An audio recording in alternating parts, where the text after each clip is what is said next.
Siemanko, dzisiaj pokażę Wam, jak wejść do menu serwisowego w BMW E46.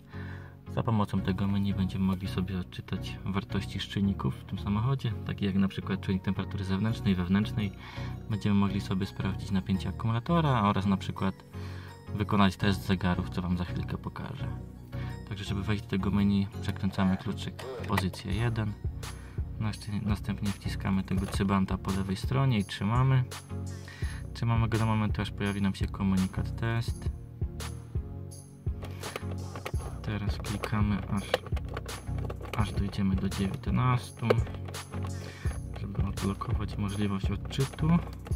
Jest 19, teraz puszczamy, wciskamy ponownie i wchodzimy sobie, w jaki tam odczyt chcemy. Wejdę sobie na przykład w 7, a 7 to jest czujnik temperatury silnika. U mnie widać, że silnik jest zimny, dlatego pokazuje 19. No i to by było na tyle. W opisie pod filmem napiszę Wam albo zlinkuję, jaka cyfra odpowiada jakiemu odczytowi. Na razie.